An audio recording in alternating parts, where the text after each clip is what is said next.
तो मैं विजय झा जी से चाहूँगा कि वो भी इस पर कुछ प्रकाश डालें और किस तरह से ये चीज़ें हिंसा बढ़ रही है और इस पर हम कैसे काबू पाएंगे।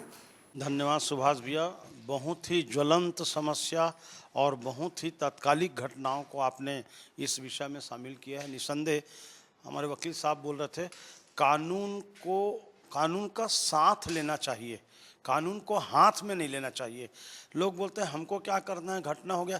एफआईआर शब्द से ही स्पष्ट है, फर्स्ट इंफॉर्मेशन रिपोर्ट। आपको आपकी जवाबदारी है भारत के, और आप छत्तीसगढ़ के नागरिक हैं। आपके सामने यदि कोई घटना दुर्घटना हो रही है तो उसकी सूचना नियरेस्ट थाने में आपको देना चाहिए। सबसे बड़ी समस्या जो आपने विस्तार से बताया, शराब, गांजा, अफीम, चरस रोज पकड़ा रहे हैं। इतना ज़्यादा लोग नशे में डूबे हुए हैं, और ख़ास करके नवयुवक लोग। 90% घटनाएं जो हैं वो किस में हो रहे हैं, नशे में हो रहे हैं। राजनीतिक पार्टियां शराब बंद करेंगे बात करते हैं, लेकिन जैसे ही चुनाव होता है शराब बंद करना तो दूर, चखना सेंटर नीलाम हो रहे हैं साहब।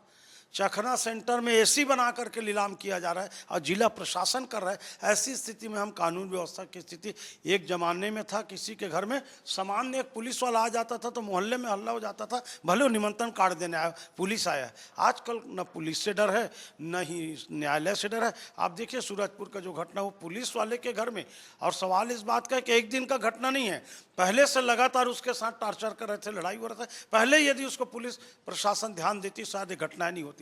कई बार होता है जमानत में लोग छूट जाते हैं और दूसरे दिन हत्या कर देते हैं, तो हमको सोचना पड़ता है अरे यदि जमानत में नहीं छूटता तो शायद ये हत्या नहीं होता। कहीं ना कहीं कानून व्यवस्था की स्थिति लचर है।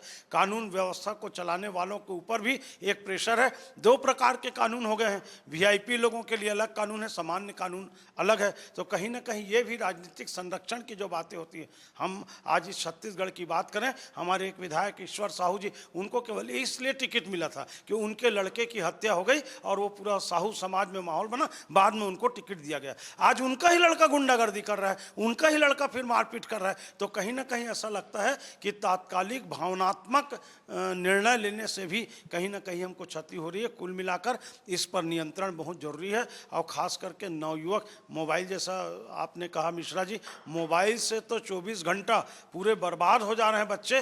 पढ़ाई लिखाई तो एक तरफ, 80% बच्चे जो हैं वो मोबाइल में बर्बाद हो रहे हैं, केवल 20% बच्चे मोबाइल में पढ़ लिख करके प्रोग्रेसिव मैनर में आगे बढ़ रहे हैं।